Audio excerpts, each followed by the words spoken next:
Everyone keeps telling me I crossed a line, that what I said was unforgivable, that I destroyed my marriage with one careless comment, that I should have known better. But honestly, I was just being honest. I was speaking a truth that everyone else was too polite to say out loud. And apparently, honesty is only valued until it makes people uncomfortable. My husband didn't have to react the way he did. He didn't have to turn my comment into this massive public humiliation. He didn't have to involve his best friend in our private marriage issues. But he did all of those things, and now everyone thinks I'm the villain in this story. I'm not the villain. I'm just someone who said what I was thinking during an argument, and my husband decided to weaponize that honesty in the most humiliating way possible. Before we get into it, don't forget to like and subscribe, and hit hype to boost this episode. Drop a comment below with your city or country. I'm always curious where viewers are joining from. Let me give you the full context, because context matters. I need you to understand what led to that moment, what I was actually trying to say, and why my husband's response was so disproportionate and cruel. My name is Vanessa. I've been married to Derek for 5 years. We met at a mutual friend's wedding, one of those romantic origin stories that everyone loves. He was the best man. I was a bridesmaid. We danced together at the reception and talked until 3 in the morning. 6 months later, we were engaged. A year after that, we were married. Derek is a good guy. Stable, dependable, financially responsible. He works in accounting, which is exactly as boring as it sounds. He's methodical and careful and risk-averse. He plans everything down to the smallest detail. He has spreadsheets for our budget, our vacation planning, our retirement savings. He's the kind of person who reads instruction manuals and follows recipes exactly, and never deviates from established procedures. Which is fine. Those are good qualities in a partner. Stability is important. Financial responsibility matters. I understood that when I married him. But understanding something intellectually doesn't mean it fulfills you emotionally. Derek's best friend is a guy named Marcus. They've been friends since college, over 15 years. Marcus is everything Derek isn't. Spontaneous, adventurous, charismatic. He works in sales, travels constantly for work, always has exciting stories about places he's been and people he's met. He's the kind of person who makes decisions based on instinct rather than spreadsheets. The kind of person who experiences life instead of just planning for it. Marcus has been around our entire relationship. Best man at our wedding, obviously. Regular fixture at our house for dinners and game nights. The third wheel on many of our social outings. Derek and Marcus talk almost every day. Have standing weekly plans to play basketball or grab drinks. They're one of those intense male friendships that sometimes feels more like a romance than actual marriages do. I liked Marcus from the beginning. He was fun to be around, easy to talk to, genuinely interested in my life and opinions in ways that Derek sometimes wasn't. When I'd tell Derek about something that happened at work, he'd give me practical solutions or tell me what I should have done differently. When I'd tell Marcus the same story, he'd react emotionally, laugh at the funny parts, get angry on my behalf at the unfair parts, actually engage with the narrative instead of just problem-solving. Over the years, I found myself looking forward to Marcus's visits. Found myself slightly disappointed when he couldn't make it to something we'd planned. Found myself comparing Derek's reactions to things versus Marcus's reactions, and consistently finding Marcus more satisfying to be around. I never thought about it in terms of attraction. Marcus was Derek's best friend. That boundary was clear and uncrossable. But I did think about it in terms of compatibility. About how Marcus's personality seemed more aligned with what I needed in a partner than Derek's personality was. There were specific moments that highlighted the differences between them. Like the time I came home upset because my boss had criticized a project I'd worked on for weeks. Derek immediately started analyzing what I could have done differently, offering suggestions for how to improve next time, asking technical questions about the project parameters. Marcus, who happened to be over for dinner that night, just said, "That sounds really frustrating. Your boss sounds like he doesn't appreciate how much work you put in." Simple, empathetic, exactly what I needed to hear. All the time Derek and I were planning our 3rd anniversary trip. I suggested we go to Costa Rica, try zip-lining and surfing, stay at a beach bungalow. Derek immediately started researching safety statistics for adventure tourism, reading reviews of different tour operators, creating comparison charts for accommodations. "Can we just book something and go?" I asked, exasperated. "I want to make sure we're making a good choice," Derek said. "There are a lot of factors to consider." Marcus, who was helping us look at options, laughed. "Man, just pick a place that looks fun. You're overthinking this." "I'm not overthinking. I'm being thorough." "You're sucking the joy out of it," I muttered. We ended up going to a resort Derek had researched extensively. It was nice. Everything worked perfectly because Derek had planned every detail. But it felt sterile, managed, like we were following an itinerary instead of having an adventure. These small moments accumulated over years. Derek's need to plan everything versus my desire for spontaneity. His logical approach to problems versus my need for emotional validation. His risk aversion versus my occasional craving for excitement. And Marcus was always there, representing an alternate possibility, showing me what life could be like with someone who approached things differently. I started noticing other things too. The way Marcus made me laugh more easily than Derek did. The way conversations with Marcus felt energizing, while conversations with Derek often felt like work. The way Marcus remembered small details about my life, while Derek often seemed distracted or focused on other things. My friend Claire noticed it too. We were having lunch one day, and I was complaining about Derek's latest vacation planning spreadsheet. "Why did you marry him if you find him so frustrating?" Claire asked. "I don't find him frustrating all the time. Just sometimes, when he can't just relax and enjoy things." "You talk about Marcus a lot, you know. He's Derek's best friend. He's around a lot." "No, I mean you bring him up constantly. You compare them. You talk about how Marcus would handle things differently than Derek does." "That's not—" I stopped, because she was right. I did do that. Constantly. "Do you have feelings for Marcus?" Claire asked carefully. "No, he's Derek's friend. That's a line I would never cross. But you think about it. You think about what it would be like to be with someone like him instead of Derek." I couldn't deny it, because I did think about it. Not in a concrete, "I'm going to pursue Marcus" way, but in a wistful, "what if things were different" way. "Derek is stable and responsible, and those are good things," I said, "but sometimes I feel like I'm suffocating. Like every spontaneous impulse I have gets analyzed and optimized and planned until it's not spontaneous anymore." "Have you talked to Derek about this?"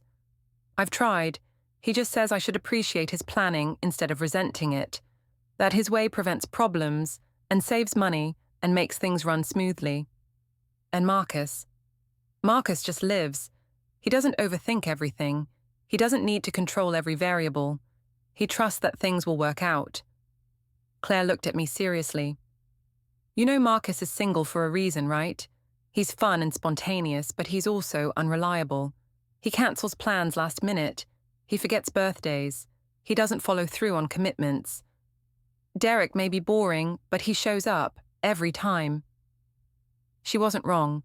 Marcus was the friend who always had a good excuse for why he couldn't make it to something. The one who borrowed money and forgot to pay it back. The one whose relationships never lasted more than a few months because he got bored or found someone else or just stopped trying. But that didn't change the fact that Marcus represented possibility, freedom, joy. The comment that destroyed everything happened 3 weeks ago. Derek and I were having a fight about vacation planning. Again. I'd suggested we do something spontaneous for once.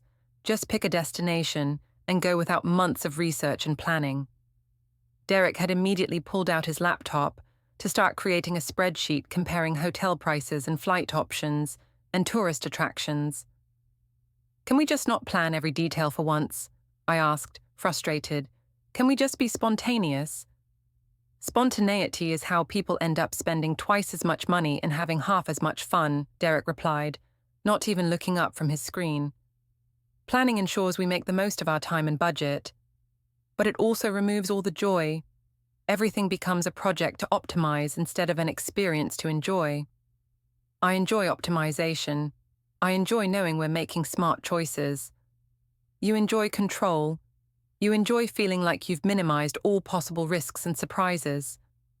Derek finally looked up at me. "What's wrong with that? What's wrong with wanting things to go smoothly?" "Nothing's wrong with it. It's just exhausting being married to someone who can't ever just live in the moment, who can't ever just do something without analyzing it to within an inch of its life. If you wanted to be married to someone impulsive and reckless, you shouldn't have married me." And that's when I said it. The words I can't take back. Maybe I shouldn't have. Maybe I should have married someone more like Marcus. At least he knows how to have fun without a spreadsheet. Derek went very still, the kind of stillness that precedes earthquakes. "What did you just say?" I should have backtracked right then. Should have softened it. Should have explained what I actually meant. But I was frustrated and tired of always being the one to smooth things over, the one to compromise, the one to appreciate Derek's way of doing things while my preferences got dismissed as impractical. "You heard me. Marcus is basically the upgrade version of you. All your good qualities, but without the rigidity and control issues. Maybe I picked the wrong friend." The silence that followed was suffocating. Derek just stared at me, his face cycling through shock, hurt, anger, and something else I couldn't identify. Something cold and calculating. "The wrong friend," he repeated quietly. "You think Marcus is an upgrade. I think Marcus knows how to enjoy life instead of just managing it. I think Marcus has emotional intelligence you lack. I think Marcus would be easier to be married to. I think Marcus actually listens when I talk instead of immediately trying to solve problems I'm not asking him to solve." "Then maybe you should be married to Marcus." "Maybe I should." The words hung in the air between us like toxic gas. I'd gone too far, and we both knew it. But I was too angry to take them back. Too frustrated, with years of feeling like my needs didn't matter, like Derek's way was always the right way, like spontaneity and joy were frivolous luxuries rather than legitimate human needs. Derek stood up slowly, closed his laptop with deliberate care, and looked at me with eyes I barely recognized. "Interesting," he said, his voice eerily calm. "Very interesting." Then he walked out of the room. I heard the front door open and close, heard his car start, heard him drive away. He didn't come home that night, or the next night. He wasn't answering my calls or texts. I went from angry to worried to genuinely scared. Where was he staying? What was he thinking? Was he going to come back? Was our marriage over because of one statement made in anger? I called his phone 17 times. I left voicemails apologizing, explaining, begging him to talk to me. Nothing. I texted, "Derek, please. I didn't mean it the way it sounded. I was angry. Please come home so we can talk." No response. I tried his office. His assistant said he'd called in for a few days. I tried his brother. He said Derek had asked him not to tell me where he was. I tried his parents. They said Derek needed space and I should respect that. Everyone was protecting him from me. Everyone had taken his side. I was completely cut off. On day 3, I finally got a text. "Marcus and I are having dinner tonight at Romano's. 7 p.m. You should join us." I stared at the message, confused. Why would Derek invite me to have dinner with him and Marcus? Why Romano's, the upscale Italian restaurant we usually only went to for anniversaries and special occasions? What was happening? But I went, because I needed to see Derek, needed to talk to him, needed to fix whatever I'd broken with my careless words. I arrived at the restaurant 10 minutes early, anxious and uncertain. Derek and Marcus were already seated at a table near the back. Derek looked calm, too calm. That same eerie composure he'd had right after my comment. Marcus looked confused and deeply uncomfortable, like he'd been brought to something he didn't understand. "What's going on?" I asked as I sat down looking between them. "We're having a conversation," Derek said pleasantly, like we were discussing weekend plans. The three of us, about the future. "What future?" "Derek, I'm sorry about what I said. I was angry and I didn't mean—" "Didn't mean what?"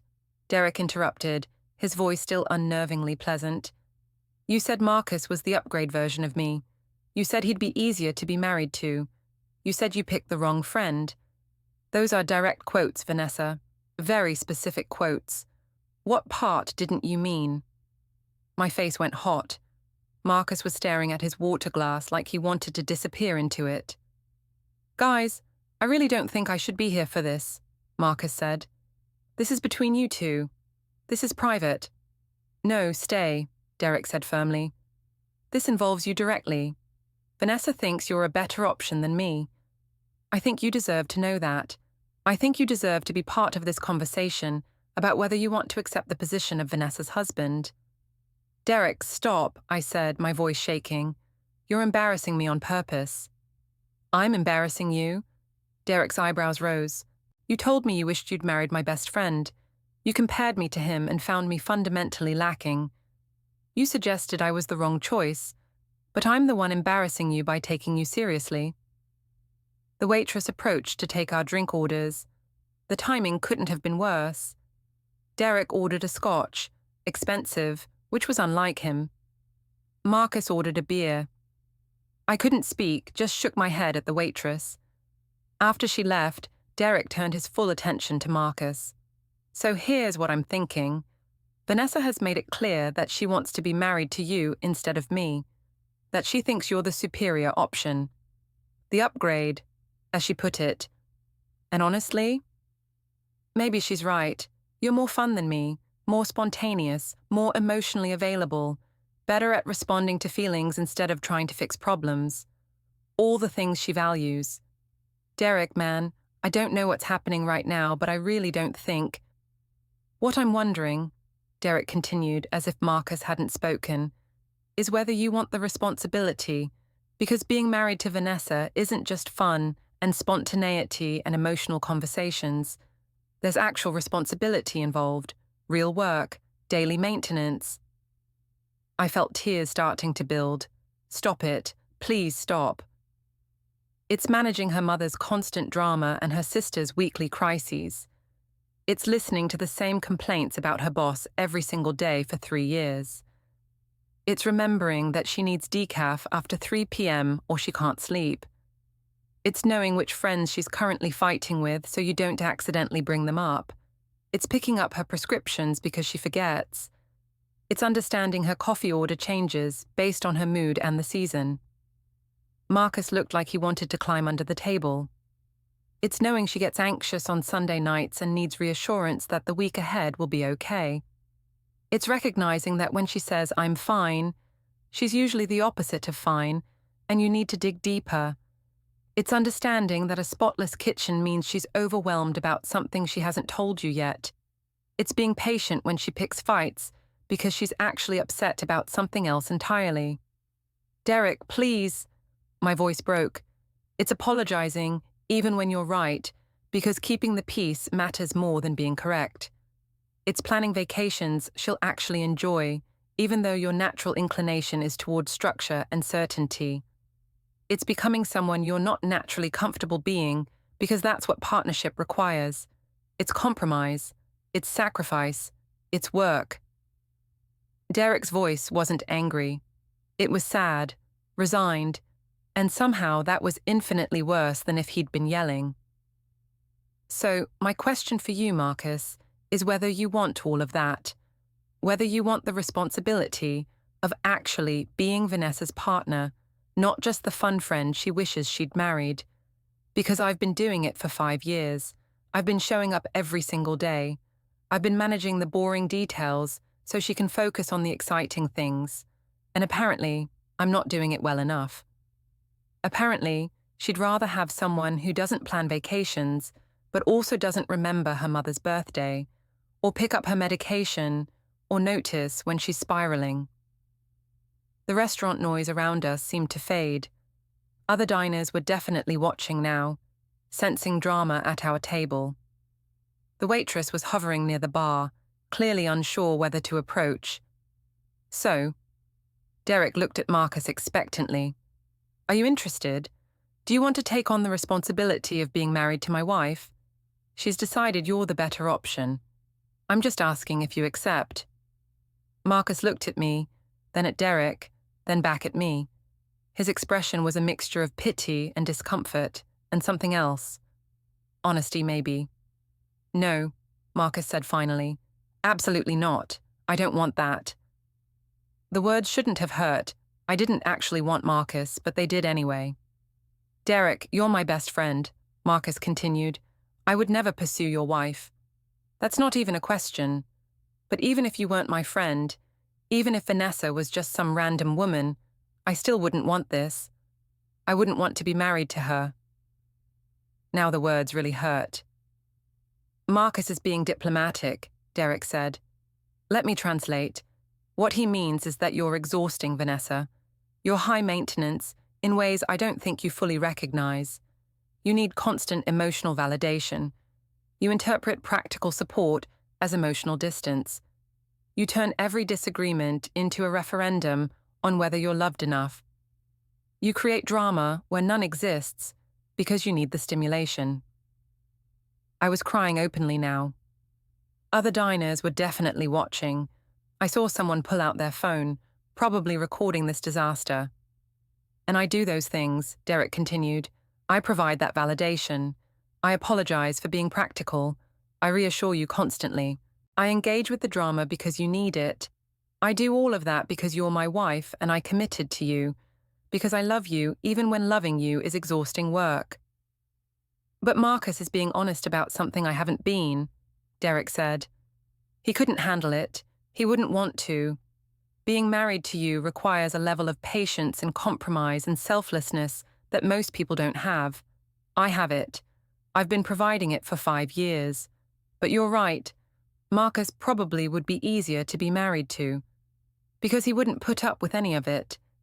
He'd leave the first time you picked a fight over nothing, or spiraled over something small, or needed 3 hours of reassurance about a problem that doesn't actually exist. Marcus looked genuinely uncomfortable, but didn't contradict anything Derek was saying. So here's what's going to happen, Derek said, his voice taking on a finality that scared me. You're going to decide what you actually want. If you want to be married to me, boring, controlling, emotionally unavailable me, then you're going to stop comparing me to other people.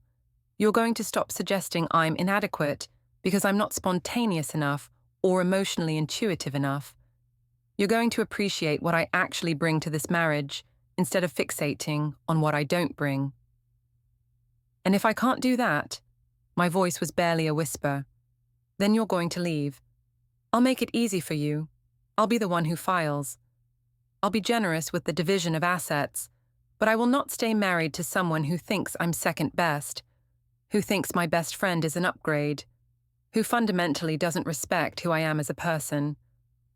He stood up, pulled out his wallet, and left several bills on the table, more than enough to cover the meal we hadn't even ordered yet. I'm going to stay at my brother's house for the rest of the week. You have until Friday to decide what you want. If you want to stay married, you need to figure out how to actually value your husband instead of wishing he were someone else. If you can't do that, pack your things and move in with your sister. I'll have my lawyer contact you about the divorce proceedings. Then he walked out, just stood up and left the restaurant, leaving me sitting there with Marcus, both of us in stunned, mortified silence. I sat there crying, unable to move, unable to process what had just happened. Marcus shifted uncomfortably in his chair. Vanessa, he said carefully, I think you really hurt him. I know, I didn't mean to. I was just frustrated and I said something stupid. But you meant at least part of it. You do think I'm better than Derek in some ways. Better for you, specifically. Not better, just different. More compatible with what I need in a partner. Marcus shook his head slowly. Derek is one of the best people I know. He's loyal and kind and responsible and steady. He shows up. He follows through. He's been there for me through some really difficult times when nobody else was.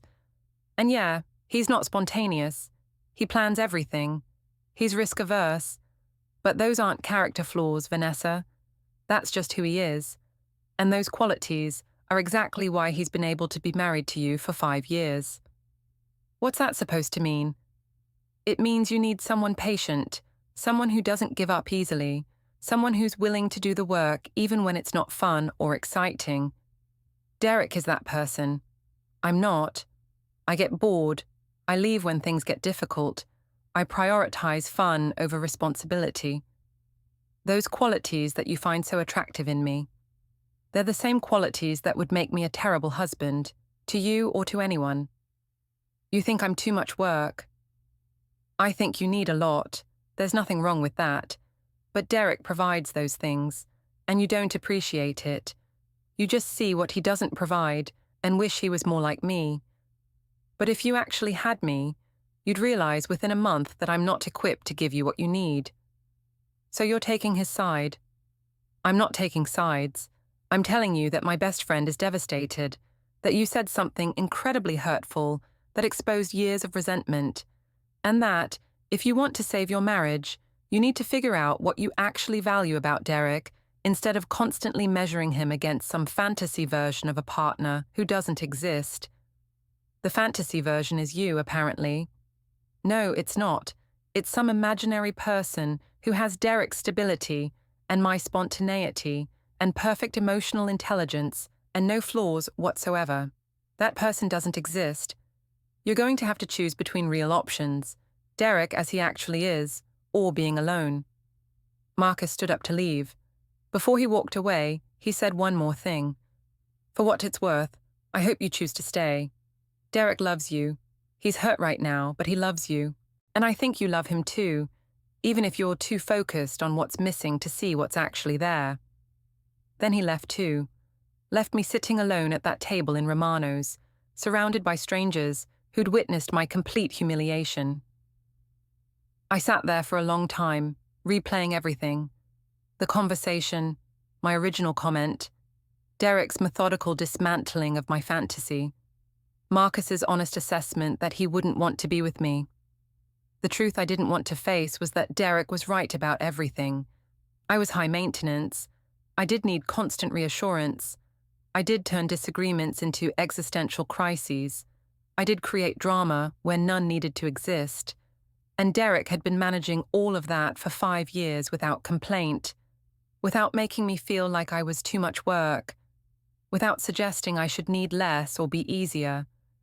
I'd been so focused on what Derek wasn't that I'd completely failed to see what he was. Over the next few days, I did a lot of soul-searching. I talked to my sister, who said I'd been incredibly unfair to Derek and that I should be grateful he hadn't immediately filed for divorce. I talked to my friend Claire, who reminded me that I'd been comparing Derek to Marcus for years, and maybe it was time to stop. I talked to my therapist, who asked me a question that stopped me cold. If you could wave a magic wand and make Derek exactly like Marcus, would you actually be happier? I thought about it, really thought about it. No, I admitted, because then I wouldn't have the stability. I wouldn't have someone who remembers things and follows through and shows up consistently. I'd have excitement but not security, and I need both. But you can't have both in one person, my therapist said gently. Not to the degree you're imagining. You have to choose which qualities matter most and accept that other qualities won't be present in the same measure. I chose Derek. Did you? Or did you choose security while wishing for excitement? Because those aren't the same thing. She was right. I'd been trying to have it both ways, married to Derek for stability while fantasizing about Marcus for excitement, never fully committing to appreciating what I had. On Thursday night, Derek came home. He looked exhausted, older somehow, like the past week had taken a visible toll. "Have you decided?" he asked, not even sitting down, just standing in the doorway like he might leave again at any moment. "I want to stay married. I want to fix this." "That's not enough. I need to know that you actually want to be married to me, not some version of me that's more like Marcus, not some imaginary hybrid. Me, exactly as I am." I took a breath, gathering my thoughts. "I need to tell you some things, and they're going to be hard to hear, but I need you to really listen." Derek sat down on the couch, his expression guarded. "You're right that I've been comparing you to Marcus. You're right that I've been resentful of your personality traits. You're right that I said something incredibly hurtful that reflected thoughts I've been having for a long time." He flinched, but didn't interrupt. "But I also need you to understand why. I married you because you were stable and safe and responsible. Those are good qualities, important qualities. But somewhere in the past few years, life with you started to feel suffocating. Every spontaneous impulse I had got analyzed and planned until it wasn't spontaneous anymore. Every emotional need I expressed got met with practical solutions instead of empathy. I started to feel like I was living in a beautifully organized prison. So this is my fault. No, it's both of our faults. I should have communicated how I was feeling instead of letting resentment build over years. But you also stopped considering what I needed. You assumed that because structure and planning worked for you, they should work for me too. You stopped meeting me halfway." Derek was quiet for a long time. When he finally spoke, his voice was thick with emotion. "I plan things because I'm anxious. I create structure because chaos makes me feel like I'm drowning. I optimize everything because feeling out of control triggers panic attacks. It's not about controlling you, Vanessa. It's about managing my own mental health. And you never asked why I was like this. You just assumed I enjoyed being rigid and structured. This was information I'd never had. You never told me that. You never asked. You just assumed the worst about my motivations. You decided I was trying to control you instead of considering that maybe I was just trying to survive." We sat in heavy silence. "I have anxiety," Derek continued. "Diagnosed. Medicated. I've been in therapy for it since college. Planning and structure are coping mechanisms. They're how I function in a world that feels overwhelming and unpredictable. When you ask me to be spontaneous, you're asking me to voluntarily trigger my anxiety. And I've tried to do that for you. I've tried to push past my comfort zone. But it's exhausting and terrifying, and you never seemed to appreciate how hard I was working. I felt guilt crashing over me. I didn't know. Because you didn't ask. You just decided I was boring and controlling, and you'd made a mistake marrying me instead of pursuing my more exciting best friend. I don't want Marcus.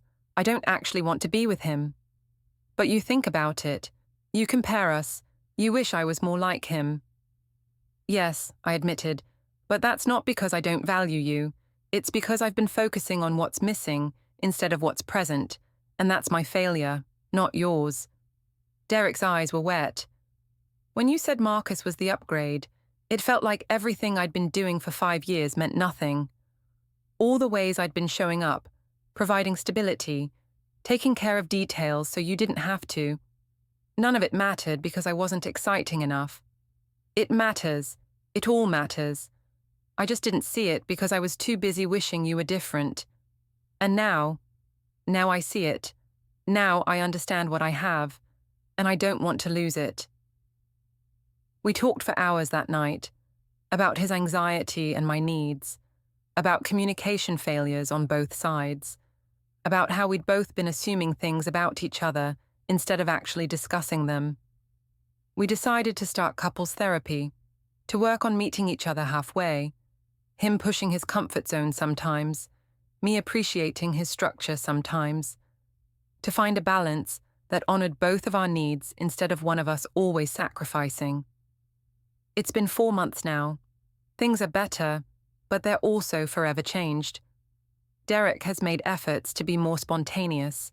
He surprised me with an unplanned weekend trip last month, something that clearly terrified him, but that he did anyway because he knew I needed it.